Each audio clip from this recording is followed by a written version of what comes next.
성경 말씀을 이렇게 보다 보면 우리가 가지고 있는 일반적인 상식으로 이해하려고 해도 이해가 좀 어렵고 매우 비현실적으로 들려오는 내용들도 종종 나오게 됩니다.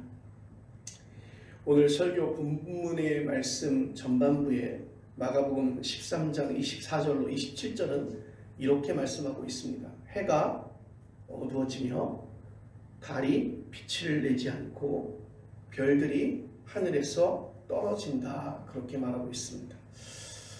해가 어두워지며 달이 빛을 내지 않고 별들이 하늘에서 떨어진다.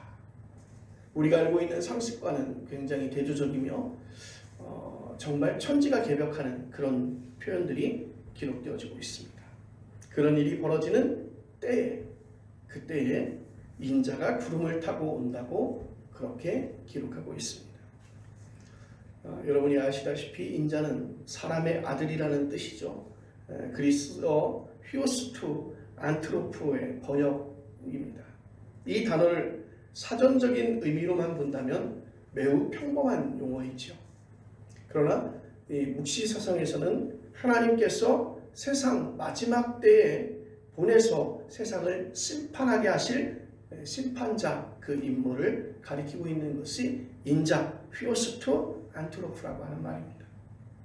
제자들과 초기 그리스도인들은 예수님을 바로 휘오스투 안트로프, 바로 하나님의 아들 인자라고 생각했고, 그가 마지막 때에 이 땅에 오셔서 우리를 심판하게 될 심판자로 오신다라고 하는 사실을 그들은 믿었으며 그 말씀을 주변 사람들에게 또한 많은 사람들에게 증거하고 선포하였습니다.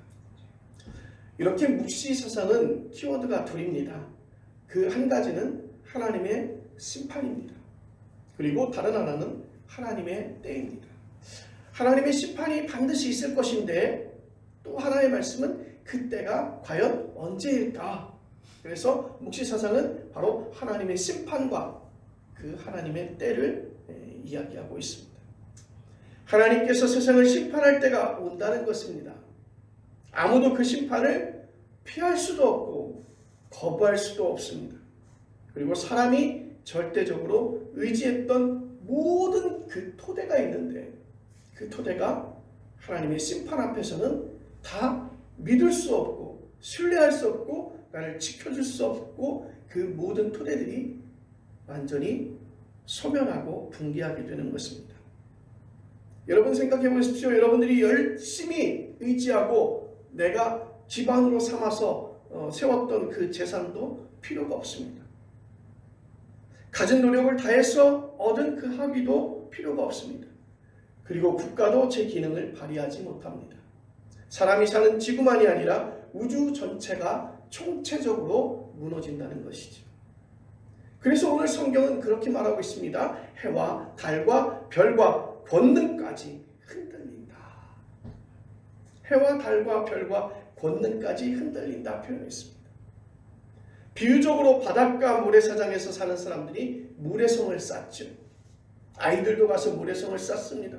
요즘에는 모래 아티스트라고 그래서 모래로 이렇게 사람의 형상을 만들거나 성의 모습을 만들거나 그렇게 하는 경우들이 있어요. 가끔가다 이렇게 사진전에서 보면 아주 작은 사이즈도 아니고 굉장히 큰 사이즈로 그렇게 예술 작품을 만들고 있습니다. 우리 어린 시절을 보면 바닷가에 가서 모래를 만들고 그 모래를 성을 쌓습니다. 물론 서툰 모습으로 성을 만들기도 하고 사람의 형상도 만들기도 하죠. 우리가 알고 있는 생각하는 로댕과 같은 그런 모양도 만들기도 하죠. 만리장성과 에펠탑도 이렇게 만들기도 합니다. 정말 멋지지요. 모두 감탄합니다. 그런데 여러분, 그게 영원할까요? 영원하지 않습니다. 파도가 밀려오면 그렇게 수고하고 열심히 쌓았던 그 모래성이 깨끗이 무너지게 되는 것이죠. 요즘에는 눈이 오면 그 눈으로 또 모래와 같이 그렇게 성을 쌓는 일들이 있어요. 태백에 가면 눈축제에 가보면 그 눈을 가지고 정말 멋진 건축물들을 만들어 놓은 모습을 볼 수가 있습니다. 근데 여러분, 기온이 조금만 올라가도 그 성은 존재할 수 없다는 것이죠. 정말 그게 있었을까? 생각했던 것조차도 의심할 정도로 아주 깨끗이 소멸되는 것을 볼 수 있습니다. 세상이 완전히 무너지고 하나님께서 완전히 새롭게 창조하신다는 묵시사상, 후기 유대교의 종교적 멸망주의에 불과한 것일까? 하나님께서 천지를 창조하셨는데 하나님께서 다시 예수 그리스도를 이 땅에 보내시고 심판자로 보내셔서 이 땅의 모든 것들을 다시 새롭게 재창조하실까? 설마 하나님께서, 사랑의 하나님께서, 자비 하나님께서, 우리에게 긍휼을 베푸시는 그 하나님께서 설마 그렇게 하겠나? 우리가 쌓았던 모든 것들을 다 무너뜨리고, 우리가 정말 수고하고 애정을 품고 만들었던 그 모든 것들을 다 무너뜨리고, 설마 사람에게 이렇게 살지 말라고 겁을 주려고 꾸민 이야기는 아닐까? 그래서 우리는 하나님을 믿으면서도 우리는 하나님의 심판이라고 하는 그 단어를, 하나님의 심판이라고 하는 그 용어를 매우 불편하게 여기는 것입니다. 심판을 받아서 지옥에 가는 게 두려워서 교회를 다닌다고 생각하는 사람도 있습니다. 하나님의 심판은 예수 믿는 자는 영원히 생명이 보장된 천국에 보내고, 믿지 않는 사람은 영원한 고통이 기다리는 지옥에 보내는 거라고 그렇게 말하는 것입니다. 아주 드물게 성경에 그렇게 묘사된 이야기가 나오지만 그걸 통해서 말하려고 하는 핵심은요, 이것입니다. 하나님께서 세상을 완전히 새롭게 하신다는 뜻입니다. 하나님께서 세상을 완전히 새롭게 하신다. 사람은 잠정적이고 악한 세상 너머에서 새로운 것을 실현할 능력이 없기 때문이죠. 여러분, 우리가 지금 살아가고 있는 세상을 한번 생각해 보세요. 세상을 바르게 다스리겠다고 나선 정치인들 가운데 그들이 국민에게 줄 수 있는 것은 신뢰입니다. 그가 말하는 것은 정직이고 그가 말하는 것은 믿음입니다. 그런데 실제로 여러분, 그 정치인의 그 이야기가 믿겨지십니까? 대다수의 많은 사람들은 정치인의 그 이야기를 믿지 않습니다. 그들을 통해서 세상이 정말 새롭게 되어지고 변화되어질 것이라고 그들을 믿는 사람은 거의 없습니다. 최선의 경우라 하더라도 조금 모양만 바꿀 뿐이죠. 정말 일 잘하고 정직한 정치인이라고 해도 그가 할 수 있는 것은 세상을 변화시키는 것이 아니라 자신에게 주어진 그 어떤 것에, 조그마한 것에 새로운 변화를 꿈꿀 수는 있겠죠. 약간 개혁적으로 생각하고 국민을 위해서 생각할 뿐이죠. 그는 약간 진보적일 뿐이지 또 약간 보수적일 뿐이라는 것입니다. 특히 우리나라 정당은 절대적 공생관계로 자리를 잡았습니다. 상대방을 수단과 방법을 가리지 않고 악마로 만들어서, 그렇게 악마로 만든 일에 성공하면 정치적 소득을 올리는 구조죠. 서로가 전략을 세우고 정치적인 새로운 세계들을 구축하고 그러한 자산을 만드는 것이 아니라 상대방을 이렇게 악마화시켜서 내가 오히려 돋보이게 하려고 하는 그런 네거티브의 정치들이 우리 주변에 너무 만연해 있다는 것이죠. 2023년 겨울호 창작과 비평 책머리에 이런 말이 나옵니다. 괴랄. 여러분, 이 괴랄이라고 하는 신조어가 여러분 어떤 말씀인지 아십니까? 괴상하며 별나면서 악랄하다라고 하는 표현입니다. 거의 매일 괴랄한 그 얼굴들을 우리는 목격하게 되는 것입니다. 가장 기본적으로 상식적이고 일반적인 것들이 완전히 무너져 버렸습니다.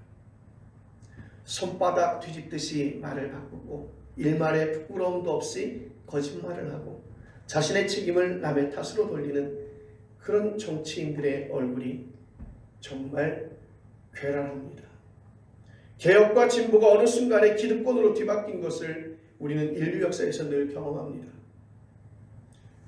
제가 학교 다니던 때의 그 학번들, 그 80년대 학번들이 개혁을 이야기하고 진보를 이야기했는데 그들이 이제 나이가 들어서 기득권을 차지하고 오히려 그들이 정말 죽어야 할 그런 기득권의 대상들이 되어져 버렸다는 것이죠. 카를 마르크스의 공산주의보다 더 진보적인 이데올로기는 없습니다. 그런데 여러분 생각해 보십시오. 그걸 실현할 능력이 인간에게는 없다는 게 문제입니다. 여러분 정치인에게 그렇게 우리가 매달려도 그들은 그렇게 할 수 없다는 것입니다. 지금 당장 먹고 사는 일만으로도 정신이 없는데 어떻게 하나님께서 사람의 아들을 보내서 세상을 심판하고 새롭게 만드신다는 사실에 여러분 마음을 두고 살 수 있느냐는 것이죠. 일단 발등에 떨어진 그 불부터 해결하는 게 급선무라고 그렇게 이야기합니다. 많은 사람들이 오공화국의 군사 독재를 했던 전두환 전 대통령을 비난했습니다. 근데 세월이 조금 지나고 나니까 요즘에 그런 얘기들 많이 해요. 그래도 그 사람이 물가는 기가 막히게 잡았지 않느냐. 정말 서민들을 위해서 열심히 정책을 핀 사람이 그 사람 아니냐. 뭐 이런 다시 재평가되는 그런 이야기들도 있습니다. 왜요? 나와 직접적인 관련이 있는 거예요.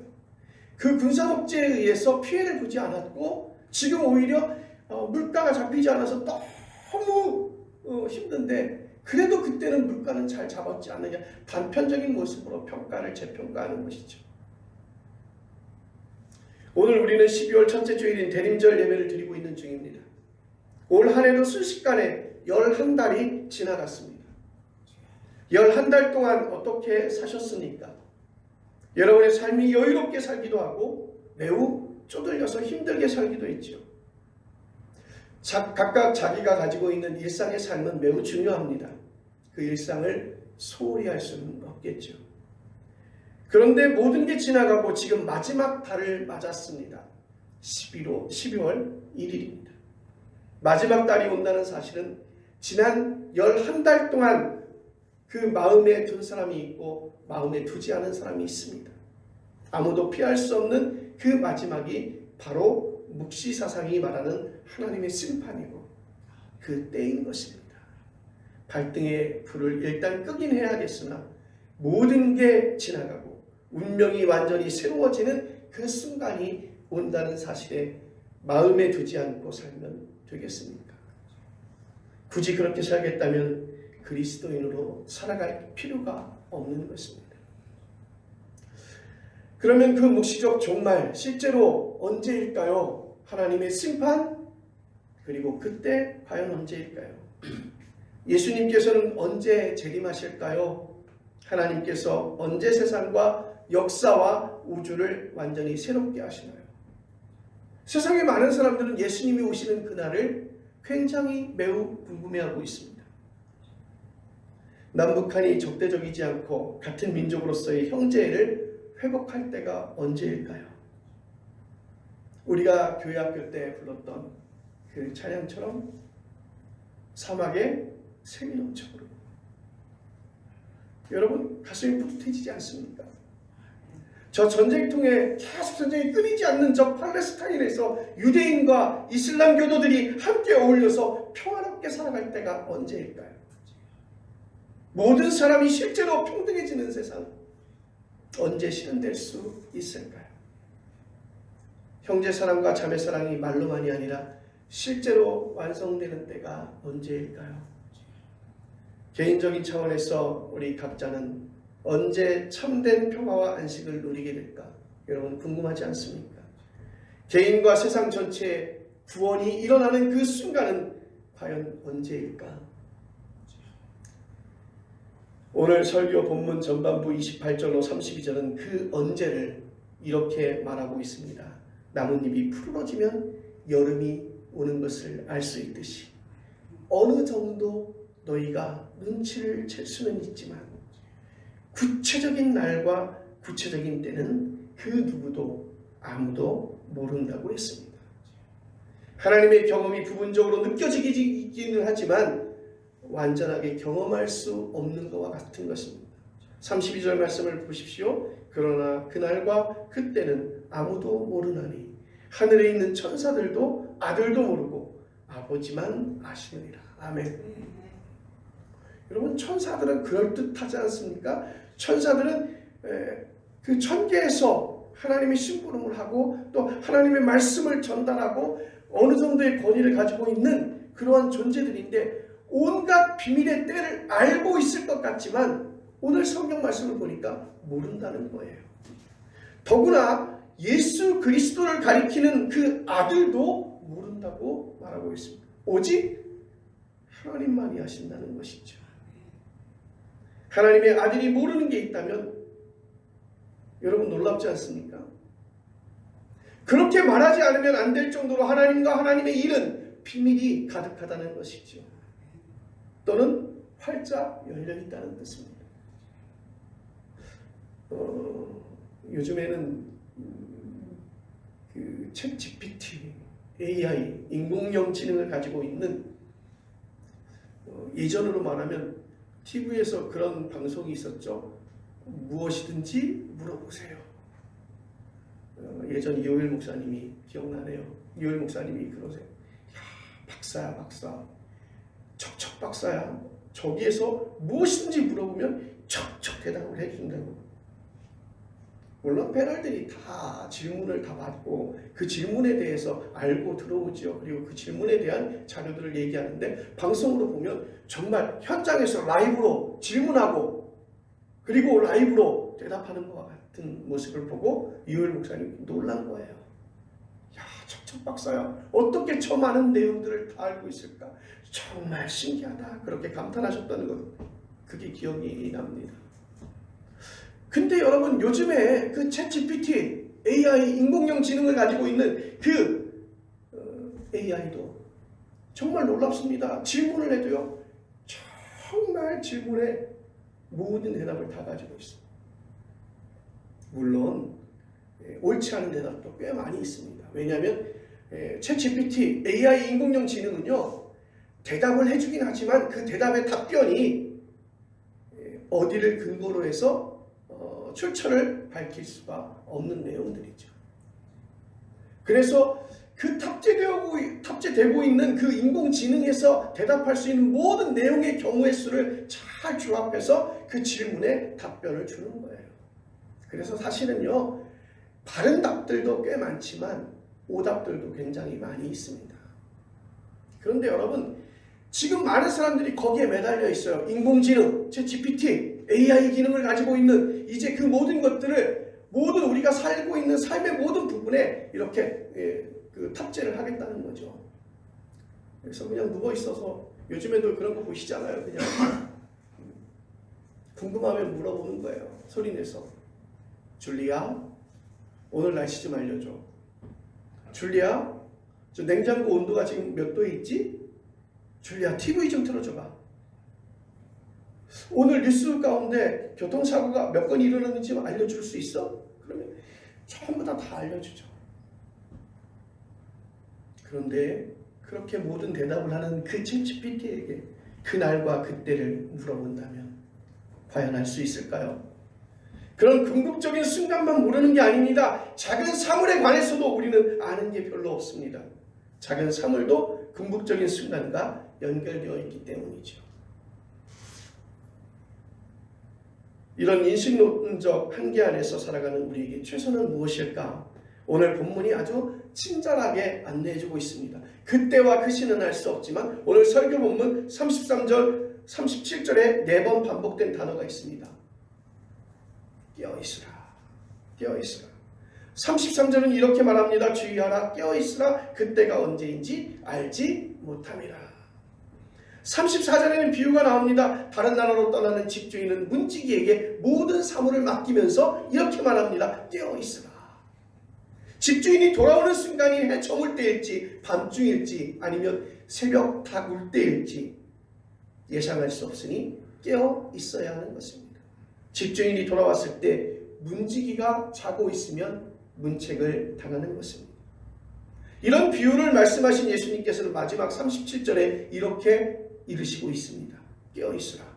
내가 너희에게 하는 이 말은 모든 사람에게 하는 말이니라 하시니라. 아멘. 우리는 우리말 성경에 깨어 있으라라고 하는 단어가 문장 앞에 나오고 있지만 그리스어 성경에는 끝에 나옵니다. KJV 성경도 끝에 watch라고 했고 루터 성경도 watch라고 하는 단어를 끝에 달았습니다. 거기에 강조점이 있는 것이죠. 여호와의 증인에서 여러분 발행하는 정기 간행물이 있어요. 우리가 이렇게 길 가다 보면 가판대 이렇게 세우고 나서 정기 간행물을 주는데 그 간행물에 파수대라고 적혀져 있습니다. 이 파수대, 와처, 타워, 깨어라라고 하는 말이죠. 정통 기독교에서는 이단으로 분류하고 있지만 그 교파, 그 제목만으로 본다면 매우 성경적이라고 할 수 있죠. 와치파. 깨어있으라고 하는 말은 잠들었거나 졸고 있는 상황을 전제하고 있는 것입니다. 잠들었다는 말은 오늘 본문에 따르면 묵시적 종말이 온다는 사실과 사람의 아들이 온다는 사실을 기억하지 않고 살아가고 있는 사람들이에요. 잊고 살아가고 있는 사람들이에요. 본인들은 말합니다. 잠들지 않았다고 주장할 것입니다. 오히려 자신들이 정신 똑바로 차리며 산다고 그렇게 말하고 있을 것입니다. 예수님의 비유 가운데 천국잔치 초대와 거절에 관한 이야기가 누가복음 14장에 기록되어지고 있습니다. 초대받은 사람들은 그렇게 말합니다. 내가 밭과 소를 사서 그것을 살펴봐야 되고 결혼한다는 이유로 잔치날 그 초대를 거절합니다. 바쁘죠. 확인해야 될 일도 많죠. 그래서 거절합니다. 그들에게는 그런 일상의 처리에 바빠서 천국잔치가 얼마나 귀한지를 잊어버린 것입니다. 잠에 떨어진 것이죠. 마찬가지로 오늘날 자본주의 체제에서 사는 우리들은 자본 메커니즘에 쇠뇌당해서 정작 중요한 일을 못 보고 사는 것은 아닌지, 유대 러시아계 한국인으로 노르웨이 오슬로 국립대학교 한국학 교수인 박노자는 자본주의 사회를 가리켜서 이렇게 정의했습니다. 중독 사회다. 그들은 일 중독이며 소비 중독이며 쇼핑 중독이며 취미생활 중독이며 술 중독이며 마약 중독이라고 말합니다. 제가 살펴볼 때는 종교 중독도 여기에 포함되겠죠. 한국교회에서는 종교 중독이라고 하는 말을 붙여야 할 만큼 그러한 현상들이 종종 발생합니다. 주일 공동예배 꼭꼭 체크해서 그것을 데이터화시키고 그 데이터를 기반으로 해서 그를 교회의 중임을 맡기거나 직임을 맡는 후보자로 선정합니다. 신앙생활도 어떤 모습에서 보면 꼭 출발선에 서서 같이 달리게 하는 모습처럼 보여집니다. 교단의 자부심이 유달리 큰 사람들은 천국에 가서도 나는 침례교인이야, 나는 장로교인이야, 나는 순복음교인이야, 나는 감리교인이야, 그렇게 이야기하며 살고 싶어합니다.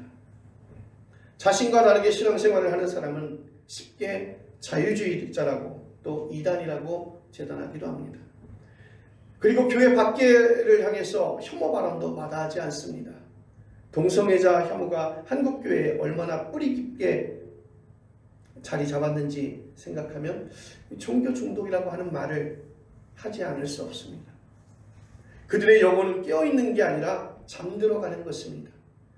예수님께서 위선자라고 일갈하신 서기관과 바리새인들이 바로 종교 중독자 아닐까. 생명을 살리는 일에 뒷전이고 그들은 그들이 만든 율법을 지키고 그들이 가지고 있는 규칙을 지키고 그런 곳에 만족하지 않았습니까? 깨어있다는 말씀은 조금 더 구체적으로 설명하면 앞에서 짚은 사람의 아들이라고 하는 묵시적 용어는 생명 완성의 순간에 대한 메타포입니다. 깨어있음이란 생명 완성에 필요한 것과 아닌 것을 구분할 줄 아는 삶의 태도인 것입니다. 즉 생명지향적 삶을 가리키는 것이죠. 생명지향적 삶을 너무 복잡하게 생각하지 말기를 바랍니다. 여러분, 살아있다는 것입니다.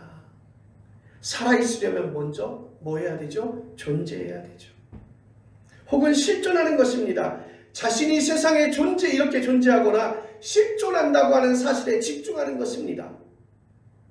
이름을 날리는 기업가, 프로축구 선수, 가수, 유명 유튜버, 교사, 의사, 판사 등등 여러 가지 직업을 자기의 존재로 확인할 수 없는 것입니다. 대통령이라고 하더라도 늘 대통령은 아니죠. 잠시 그 자리에서 자기에게 주어진 그 일을 할 뿐입니다. 그는 아프면 바로 환자로 전락하는 것이죠. 여러분, 조금 더 구체적으로 말하면 숨을 제대로 쉬는 게 생명의 지향성입니다. 숨을 안 쉬면 살아있을 수 없으니까요. 그러니까 대통령이 되는 것보다 숨을 제대로 쉬는 게 생명에 가까워지는 것입니다. 일용할 양식도 생명 지향성에서 중요한 것입니다. 우리는 주님이 가르치신 기도에서 이렇게 말합니다. 우리에게 일용할 양식을 주시고. 여러분, 연봉 100억 원을 받는 펀드 매니저나 일전 한 푼 받지 못하는 노숙자가 모두 일용할 양식이 필요할 뿐입니다. 자기에게 일용할 양식이 얼마나 소중한지 알면 다른 사람의 일용할 양식도 존중해야 된다는 것이죠. 삶의 본질과 근본에 집중하는 것, 그것이 바로 깨어있음의 참된 의미인 것입니다. 오늘 우리 그리스도인들은 예수 그리스도의 참된 생명이라고 믿습니다. 생명과 절대적인 죽음이 그에게서 극복되었기 때문입니다. 우리는 맑은색 교회 양식의 신앙 고백을 주일 예배 때마다 입으로 고백합니다. 일반적인 신앙 고백서인 사도신경에는 이렇게 말합니다. 십자가에 못 박혀 죽으시고 장사되신 지 사흘 만에 죽은 자 가운데서 다시 살아나셨으며. 일용할 양식이 생명 지향성의 기본에 속한다고 말씀드렸습니다. 우리는 언젠가 더는 세상의 방식으로 존재하지 않게 됩니다. 숨을 안 쉬게 될 때가 옵니다. 일용할 양식도 필요 없는 운명에 떨어지게도 됩니다. 그런 순간 우리가 외면하거나 못 볼 뿐이지 이미 지금 우리의 삶에 은폐되어 있습니다. 여러분, 우리 그리스도인들은 그런 운명 앞에서 절망치 않습니다. 왜요? 예수께서 죽음을 이기시고 다시 살아나셨습니다. 우리도 다시 살아날 것이라고, 즉 세상과 생명의 비밀인 하나님의 품에 받아들여진다고 믿는 줄로 믿습니다. 교회 밖에 있는 사람들은 이런 기독교 신앙에 동의하지 않을 것입니다. 실제 삶과 거리가 멀다고 말입니다. 그들에게 억지로 동의를 얻을 수는 없습니다. 그러나 여러분, 다음의 사실은 분명하게 알아야 합니다. 교회 밖에 있는 사람들이 추구하는 삶이 그렇게 확실한 게 아니라는 사실입니다. 예수 그리스도를 통해서 죄와 죽음이 극복되었다는 사실을 거부하는 세상 사람들이 도대체 무슨 확실한 내용을 확보했으며 추구하는지 잘 살펴보시길 바랍니다. 한마디로 매우 얄팍하고 납작합니다. 우리는 예수 그리스도 밖에서 세상을 찾을 것인지 예수 그리스도 안에서 찾을 것인지를 선택하시길 바랍니다. 여러분과 저는 예수 그리스도를 선택합니다. 그의 믿음과 그의 사랑과 그의 희망이 바로 저의 믿음과 저의 사랑과 저의 희망이 되도록 그에게 가까이 다가가 보시길 바랍니다. 그것 말고 더 의미심장한 인생이 없다고 생각하시길 바랍니다. 그래서 오늘 본문은 깨어있으라, 정신을 차리라고 일종의 죽비를 우리에게 날린 것이 아니겠습니까? 사랑하는 성도 여러분, 주 안에서 늘 깨어있으시기를 간절히 바랍니다.